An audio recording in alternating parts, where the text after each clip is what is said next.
여호와께서 구름 기둥에서 저에게 말씀하시니 저희가 그 주신 증거와 율례를 지켰도다. 너희는 여호와 우리 하나님을 높이고 그 성산에서 경배할지어다. 대저 여호와 우리 하나님은 거룩하시도다.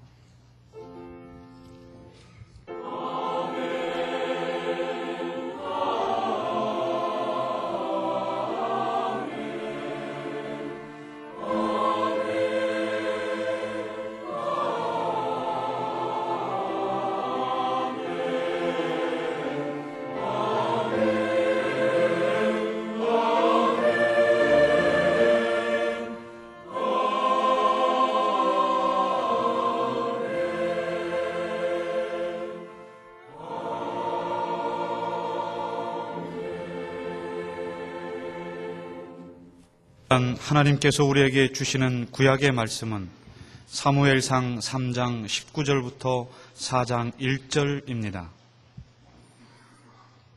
구약 성경 413쪽입니다.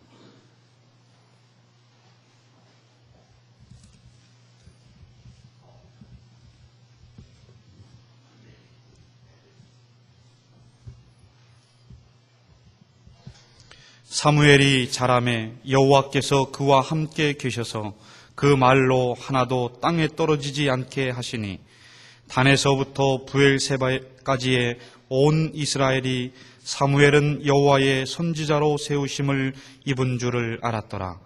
여호와께서 실로에서 다시 나타나시되 여호와께서 실로에서 여호와의 말씀으로 사무엘에게 자기를 나타내시니 사무엘의 말이 온 이스라엘에 전파되니라.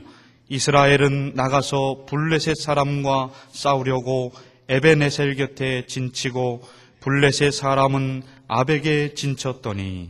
아멘.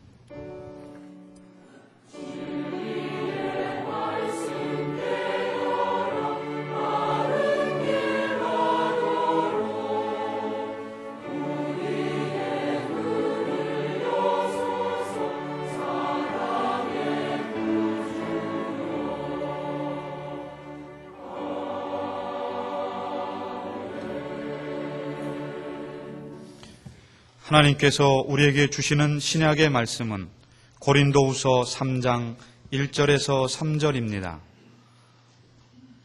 신약 성경 288쪽입니다.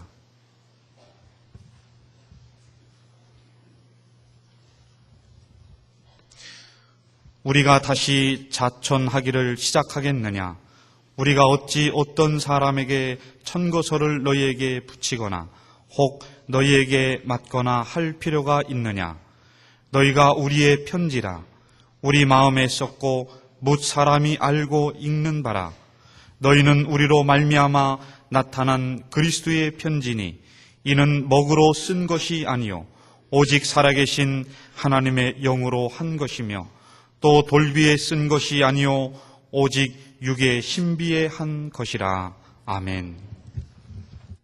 오늘의 구약 본문 말씀 중에서 19절과 20절을 다시 보시면 사무엘이 자라매 여호와께서 그와 함께 계셔서 그 말로 하나도 땅에 떨어지지 않게 하시니 단에서부터 부엘세바까지의 온 이스라엘이 사무엘은 여호와의 선지자로 세우심을 입은 줄을 알았더라. 자, 사무엘은 아직 어리다면 어리고 젊다면 젊은 그런 나이였습니다.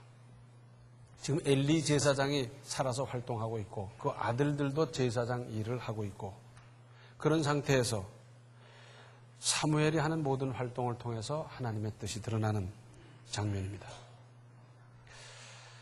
하나님께서 사무엘과 함께 하심으로 그렇게 됐습니다. 이것이 사실입니다. 그런가 하면 여기서 우리가 깊이 생각해야 할 것이 있습니다. 사무엘이 하나님의 사람답게 살고 하나님의 사람답게 행동하고 하나님의 사람답게 실천하고 말함으로 말미암아 하나님의 사람, 하나님께서 함께 하시는 사람이라는 것이 입증된 것 또한 사실 아니겠습니까? 이것이 중요합니다. 그 결과로 4장 1절 상반절 말씀을 세번역 성경은 이렇게 적고 있습니다. 사무엘이 말을 하면 온 이스라엘이 귀를 기울여 들었다. 무슨 뜻입니까? 사무엘이 하는 말은 하나님의 말씀으로 믿고 경청했고 그 말씀에 따라 행했다 하는 것 아니겠습니까? 또 오늘의 신약 본문 말씀 중에서 2절을 다시 보시면 너희가 우리의 편지라 우리 마음에 썼고 무엇 사람이 알고 읽는 바라 그랬습니다. 무슨 뜻입니까? 무엇 사람이 알고 읽는 바라. 우리 한 사람 한 사람이 그리스도인이라는 것을 무엇 사람이 알고 읽고 있습니다. 내가 자랑하지 않아도, 내가 나타내지 않아도, 또는 경우에 따라서는 슬쩍슬쩍 숨기고 싶다 하더라도 무엇 사람이, 우리 한 사람 한 사람이 그리스도인이라고 하는 것을 알고 읽고 있습니다. 그런데 여기에는 기대가 있습니다. 상당한 기대가 있어요. 먼저 하나님을 안 믿고 모르는 사람들이 이쪽을 바라보면서 뭔가 다르기를 기대합니다. 근데 그 사람들이 볼 적에는 예를 들어 아무개가 예수를 믿고 그 사람이 기도를 많이 하고 기도하면서 무슨 체험을 했다더라. 그런 거 아닙니다. 또 그가 성경을 많이 읽어서 성경을 아주 신구약으로 능통하다더라. 그런 것도 아닙니다. 그가 찬송을 아주 잘해서 찬송으로 은혜를 받고 은혜를 끼치는 사람이라더라. 그런 것도 아닙니다. 안 믿는 사람들이 우리를 바라보면서 우리에게 거는 기대는 그 사람이 얼마나 정직해졌는가. 그전에는 그렇지 않았는데 지금은 그 사람을 믿을 만한, 신뢰할 만한 존재가 됐는가. 그 사람이 하는 행동에는 성실한가, 책임감이 있는가, 또는 거룩한 인생을 살아가고 있는가. 그전에는 욕심으로 그저 똘똘 뭉쳤던 사람인데 지금은 욕심을 얼마만큼 극복하고 살아가고 있는가. 그런 걸 바라보면서 그런 면에서 다르기를, 그런 면에서 구별된 인생이기를 기대하고 있습니다. 또 얼마나 어떻게 변화되었는가에 대한 호기심 섞인 기대가 있어요. 아, 무슨 변화가 있겠지. 믿었다는데, 믿은 지 몇 년이 됐다는데 상당히 발전됐겠지. 인격이나 삶이 좀 달라졌겠지. 그러면서 호기심을 가지고 기대하지요. 여기에는 세 가지 현상이 나타난다고 볼 수 있습니다. 그런 안목으로 바라봤더니 아, 맞아. 신앙생활 하더니 달라졌어. 야, 참 새로워졌네. 참 좋다. 그런 이제 반응이 나타날 수 있는가 하면은 그런 기대를 가지고 봤더니 오히려 그만 못해요. 오히려 그전만도 못해요. 별것 아니군. 믿는데야 오히려 저런 지경이 됐네. 그러면서 실망하는 경우가 있어요. 그런가 하면 뜨뜻미지근해서 아무런 변화가 없는 사람이 있는데 그런 사람을 바라보면서는 그게 그거지 뭘. 재벌은 개주나 뭐 달라질 게 있어. 그런 생각을 해요. 그런데 신앙생활하면서 신앙인이 되어서 그가 달라졌다고 하는 것을 느낀 경우에는 역시 신앙은 좋은 거야. 이렇게 되고 보면 그렇다면 그가 믿는 하나님은 능력이 있다 하는 생각을 해요. 왜? 사람을 변화시키니까. 그러면서 나도 좀 믿어볼까 하는 생각을 하게 되죠. 또 신약 본문 말씀 중에서 3절 말씀을 세번역 성경은 이렇게 적고 있습니다. 여러분은 분명히 그리스도께서 쓰신 편지입니다. 우리는 그것을 작성하는 데 봉사하였습니다. 그것은 먹물로 쓴 것이 아니라 살아계신 하나님의 영으로 쓴 것이요 돌판에 쓴 것이 아니라 가슴판에 쓴 것입니다. 그랬어요. 돌판에 썼다는 게 뭡니까? 이 십계명을 염두에 둔 거 아니에요?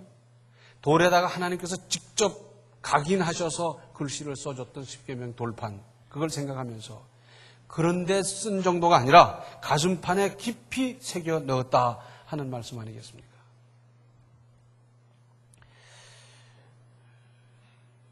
또 여기서 편지라 그랬는데 돌판에 쓴 편지라 그랬어요. 돌판에 쓴 것은 오랫동안 수백 년이 지나도 여간 마모되지 않습니다. 그러나 이보다 더한 가슴에 새겨 쓴 편지는 영원히 지워질 수 없다는 의미가 있는 것 아니겠습니까? 또 편지에는 예나 지금이나 이런 요소가 들어있습니다. 발신인이 있죠. 보내는 사람. 그런데 여기서는 바울이 성령으로 썼어요. 또 받는 사람, 수신인이 있는데 고린도 교회 교인과 오늘날의 그리스도인을 향해서 기록한 거고 내용은 너희 한 사람 한 사람, 너희 자신이 그리스도의 편지다 하는 겁니다. 그런데 이것은 먹으로 쓴 것이 아니라 성경으로 기록한 특별한 편지다. 이렇게 설명하고 있고요. 그런데 이 모든 것 못지않게 중요한 것이 있습니다. 그것은 전달하는 사람입니다. 메신저. 한번 생각해 보십시오. 이 성경이 기록될 당시에 로마 천지였는데, 자, 국가기관에서나 또는 군대에서 필요한 무슨 연락을 하게 될 때는 말을 타고 급히 왕래할 수 있었고, 그렇게 가서 또 갈아탄다든지 어떻게 한다든지 하는 여러 가지 제도가 보장이 다 돼 있었어요. 그런데, 자, 이런 보장이 없는 상태에서 이 서신을 가지고 왔다 갔다 한다는 것, 이건 작은 일이 아닙니다. 또 이 서신을 가지고 왔다 갔다 하다가 혹 잃어버릴 수도 있고, 혹 나쁜 마음을 먹은 사람은 변조할 수도 있었을 거예요. 거기다가 당시 어땠습니까? 바울을 죽이지 않으면 먹지도 자지도 않겠다는 사람들이 있었어요. 오로지 바울을 죽이기 위해서 끝까지 미행하는 사람들이 있었는데, 그 바울이 성령에 감동되어 하나님의 말씀으로 기록한 것을 품고 어느 지역으로 전달하러 간다. 그런다면 그 사람을 그냥 두겠어요? 얼마나 위험한 일입니까? 어디 가다가 주막에서 하룻밤을 잔다 할 적에 마음 푹 놓고 다리 뻗고 잠을 자겠습니까?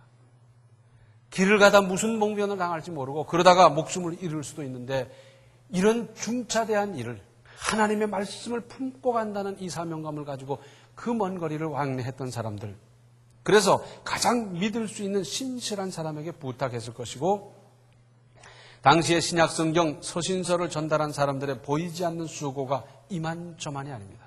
우리 성경에는 이런 기록이 별로 없습니다만 우리가 상상해보면 알 수 있는 거 아닙니까? 이분들이 정확하게 그 서신서를 고린도 교회에, 데살로니가 교회에, 빌립보 교회에 하면서 전달을 잘 해서, 그래서 오늘날까지 하나님의 말씀으로 이렇게 이어져 내려오고 우리가 읽고 은혜 받을 수 있게 됐다는 것, 얼마나 큰 일입니까? 신약 본문 3절 상반절에는 너희는 우리로 말미암아 나타난 그리스도의 편지니 그랬어요. 자, 고린도 교인들은 바울로 말미암아 바울 일행을 통해서 전도받아 이제 구원받고 그리스도인이 됐어요. 뿐만 아니라 거기서 바울의 신앙 지도를 따라서 그들의 신앙이 자라고 다듬어지고 원숙해지고 점점 성숙해 있어요. 그래서 이제는 자신 있게 선언하는 겁니다. 이 사람을 봐라. 그리스도인은 이런 것이다 하고 자신 있게 선언하는 거예요. 그리스도인의 삶이 이런 것이고 그리스도인의 인생이 이런 거다. 좀 봐라. 그리스도인이라고 하면 가정생활이 이래야 되고 직장생활은 이렇다는 것, 이 사람들을 통해서 보면 다 알 수가 있다. 예수를 믿으면 언어생활이 이렇게 되고 경제생활이 바르게 되고 자세가, 사고방식이 이렇게 되는 것, 이 사람들을 봐라 하는 거죠.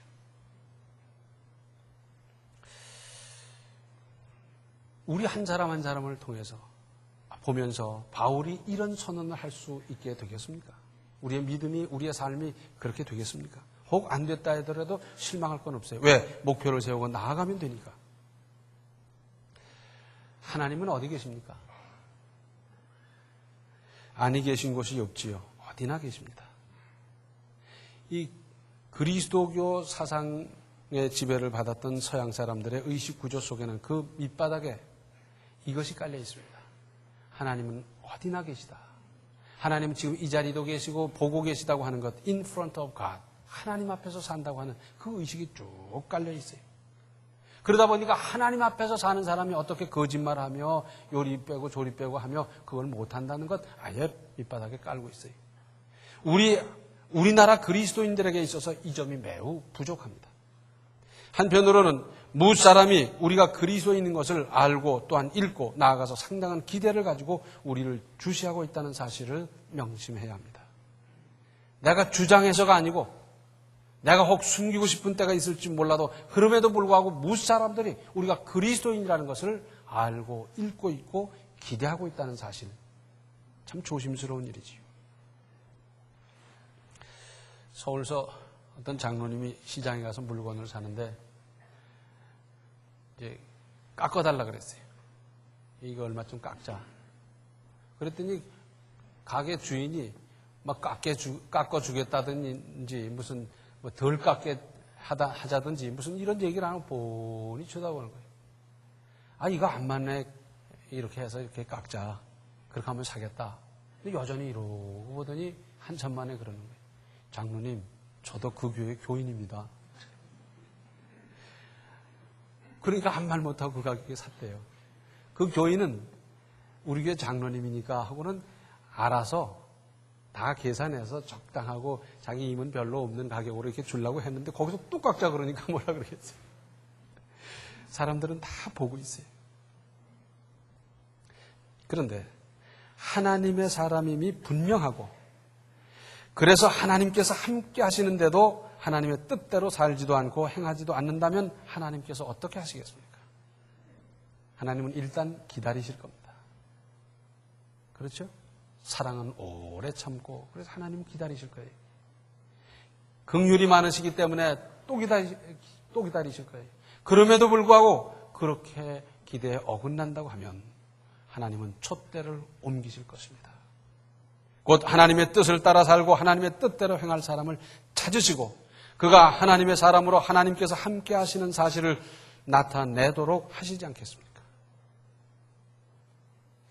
이스라엘 백성들이 가만히 보니까 주변 나라는 다 왕이 있는데 자기 나라만 왕이 없거든요. 그래서 하나님께 계속 졸라댔어요. 우리도 왕을 주시옵소서. 왕이 우리를 다스리게 하시옵소서. 하도 졸르니까 하나님께서 그럼 해봐라 그랬어요. 그러면서 왕 제목을 찾는데 한참 찾다 보니까 사울이라고 하는 사람을 만나게 됐어요. 이 사람은 키도 크고요, 준수하고 용기도 있고 신앙도 있고 참 좋아요. 이만하면 되겠다. 그래서 사울을 불러 왕을 삼았습니다. 그런데 이 사람이 왕이 되고 났더니 그 다음부터 달라졌어요. 혈기가 얼마나 많은지 시기심도 많고요, 교만해지고요. 거기다가 하나님께 불순종했어요. 실수 없는 사람이 어디 있겠어요? 그걸 왜 하나님께서 모르시겠어요? 그런데 하나님께서 가장 싫어하시는 불순종을 범하고 말았어요. 그래서 이 사람 가지고는 안 되겠다. 그래서 하나님께서는 사무엘을 보내서 다윗에게 기름을 붓고 다윗을 그 다음 시대를 책임지도록 했습니다. 그런데 기름 부었다고 해서 즉시 현실적인 임금이 된 게 아니에요. 다윗은 그 후로 얼마나 많은 핍박을 받았는지 모릅니다. 사울은 군대를 보내고 그것도 안 되니까 자기가 직접 나서서 다윗을 찾아서 죽이려고 온갖 수고를 다합니다. 다윗은 목숨을 부지하기 위해서 도망다니는데 얼마나 수고를 했는지, 얼마나 고생을 했는지. 블레셋에 가서 자기 좀 몸을 의탁하려고 했더니 거기서도 안 돼서 그냥 미친 척하고 미친 사람 흉내까지 내가면서 간신히 목숨을 보존하는 그런 신세가 됐어요. 나중에 임금이 됐어도 저 남쪽 유다 지방에서만 임금이 돼가지고 거의 10년 가까이 거기서 말하자면 지방장관 노릇을 하다시피 했어요. 이스라엘 전체의 임금이 된 것은 훨씬 후에 임금이 됐고 나라를 맡고 봤더니 국가 재정은 파탄이 됐지요. 나라가 그렇게 형편없다 보니까 나라 국토는 전부 잠식이 당해 있지요. 국가 기강이 서 있었겠습니까? 군대가 제대로 있겠습니까? 행정이 제대로 됐겠습니까? 아무것도 아니에요. 엉망진창이 된 나라예요.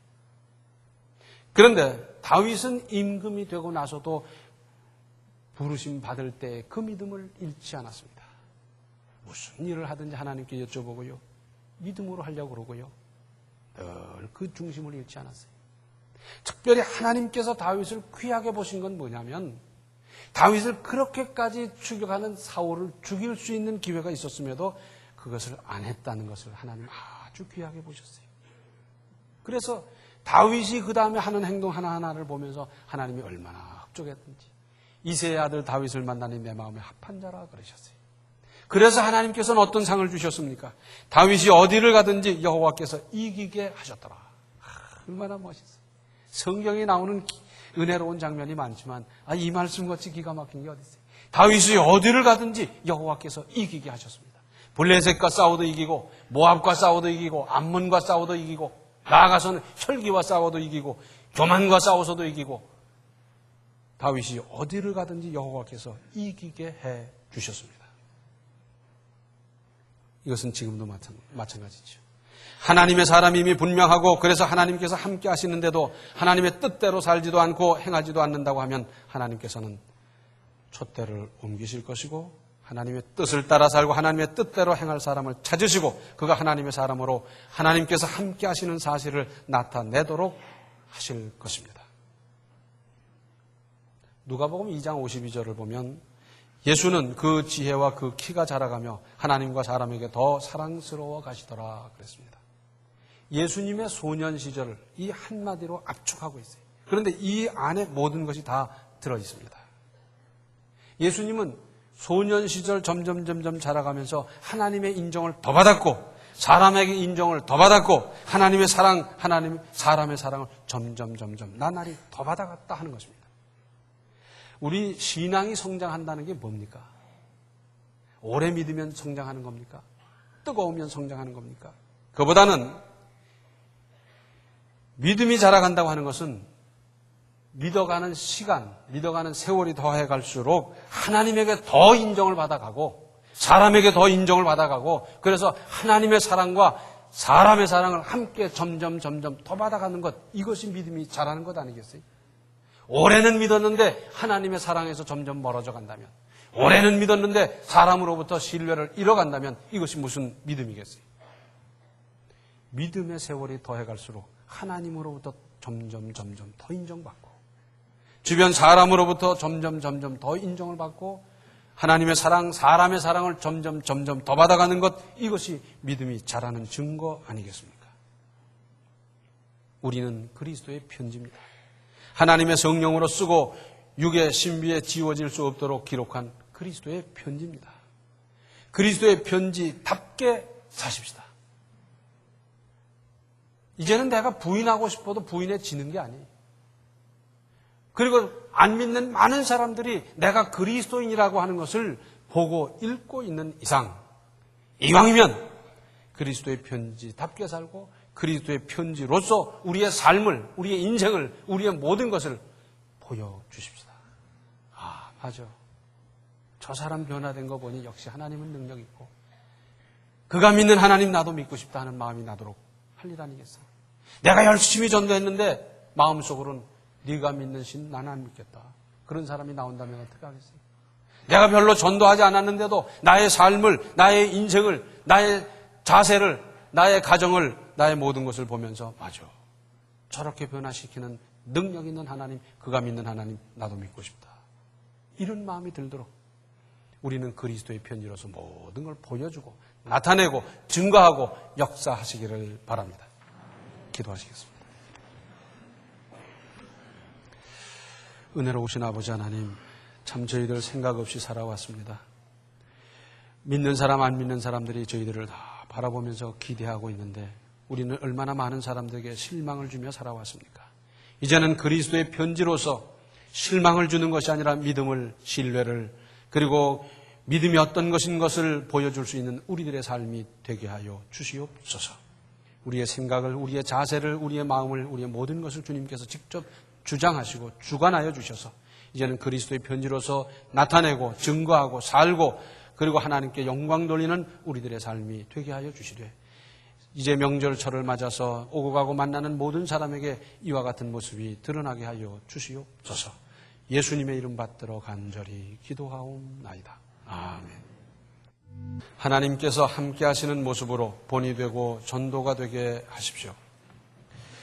지금은 생명의 주 예수 그리스도의 은혜와 하나님 우리 아버지의 극진하신 사랑과 성령의 감화, 감동, 충만, 교통하심이 그리스도의 편지로서 인생을, 신앙을 살기로 작정하는 모든 성도들 머리 위에 이제로부터 영원토록 함께 계시기를 간절히 축원하옵나이다. 아멘.